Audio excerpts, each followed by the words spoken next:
Alright guys, today I wanted to talk about what I think England's best 11 is at the moment. So for me, this isn't like what I think will happen at the next World Cup. This is just if I had this group of players and I was manager in a theoretical world, this is the 11 I would pick.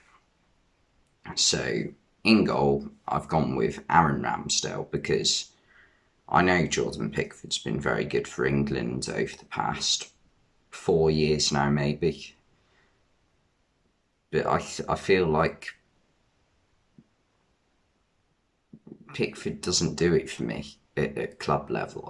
For some reason he seems to perform well for England, but at Everton his form is average at best usually. And Ramsdale at the moment on form is probably the best keeper in the league at the moment, but it's probably at the moment on form it's probably between him and Edouard Mendy, but he's definitely the best English keeper for me. So I've gone with Ramsdale in goal. I've gone with a back four, which I know England under Southgate usually play a back three, and it does work, but I've spent quite a lot of time on this and thinking about how you would get the players to fit the system that I would want them to play. And yeah, I've wasted my afternoon, but still. I've gone with the back four of Trent Alexander-Arnold on the right. I just think he's too good not to include, sort of. For me, he's the best right back in world football at the moment. I think there are a few close contenders in Reece James, who's maybe unlucky not to start for England at the moment, and there's a few others as well. Centre backs, I've gone with John Stones and Harry Maguire. Now, I feel like centre back is the weakest area in this current England team in terms of the players we have. I was debating putting in Ben White, but the problem with Ben White is I feel like these days in football, centre back is becoming one of those positions now where you're not just a centre back, you're either a right-sided centre back or a left-sided centre back, unless obviously you can play both.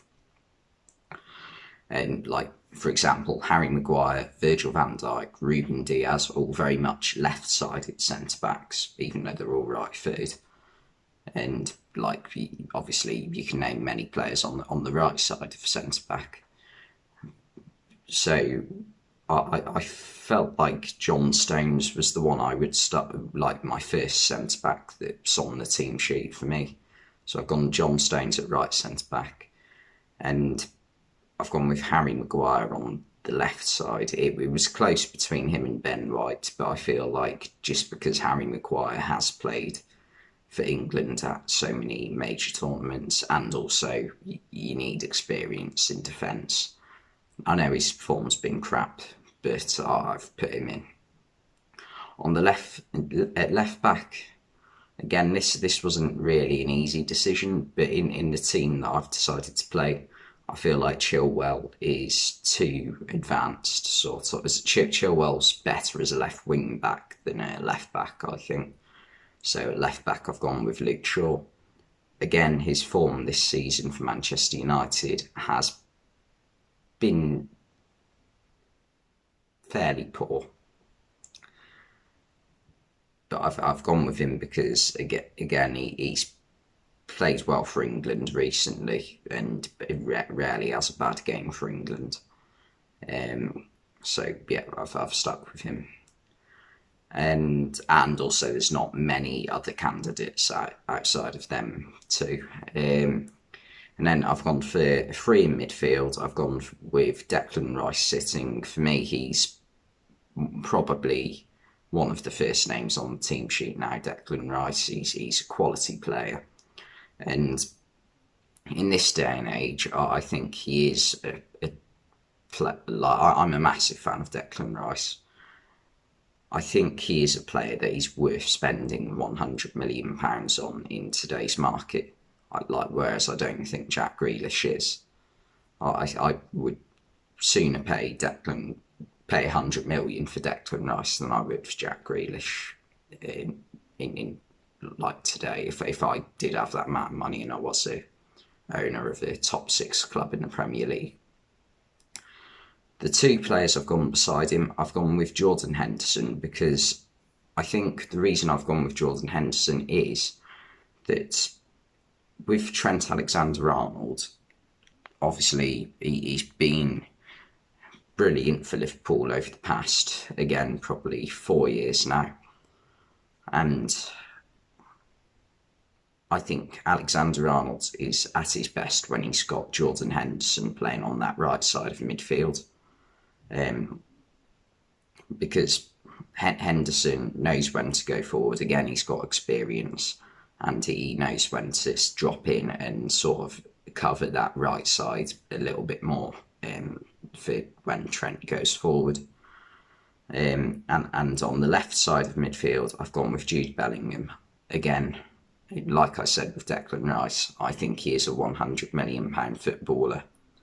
I'm a massive fan of Jude Bellingham. I think, like Phil Foden, he is like... I know the phrase generational talent gets thrown around a lot these days, but I genuinely think Jude Bellingham is one. And fun fact for you, Jude Bellingham is only actually 2 weeks to the day older than me, which is scary. And then obviously I've gone with the front 3. Now, Harry Kane obviously is going to be in everyone's England team as like centre forward. And that leaves obviously right wing and left wing.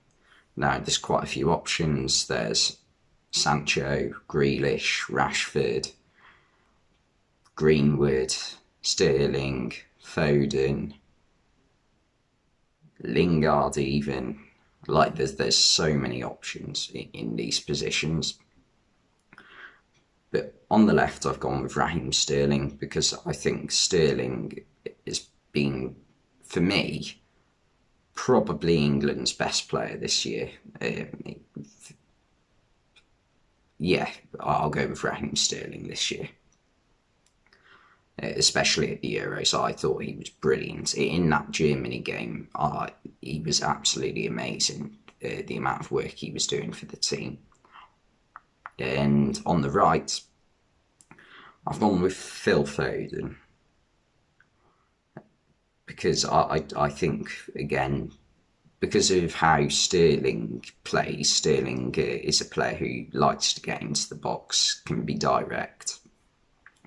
And also Sterling links up well on the left-hand side with Luke Shaw, so that works. And on the right, Phil Foden, I feel as though he's more, well, he's going to cut inside, we know that. So, and it was tough on the right-hand side for me. I was torn between Foden and Jadon Sancho, but in the end I went for Phil Foden. I think that's probably just because of form in the Premier League at the moment. Whereas had Jadon Sancho been doing really well for Man United, I think I probably would have gone with Sancho. But I've gone with Foden. And yeah, I feel like Foden is just so good at like football. So, I mean, that's the reason I've picked him. It was close between Foden and Sancho for me personally. But anyway, that's my team. I mean, there are quite a lot of players who miss out in that 11. Obviously, Pickford, as I said, Reece James, Kyle Walker is another one that would be unlucky in that situation, considering the experience he has for England and how he is usually a good player for England, although he does have the occasional mistake in him. For centre-backs, I didn't really consider Mings and Cody. Cody, for me, struggles in a back 4, but is very good in a back 3. And Tyrone Mings, I just don't understand why he gets picked for England, to be honest. Yeah, and in midfield, you could argue Calvin Phillips is unlucky to miss out after the year he's had. But I've gone with Henderson and Bellingham. But yeah, anyway, Thanks for watching, and I'll see you next time.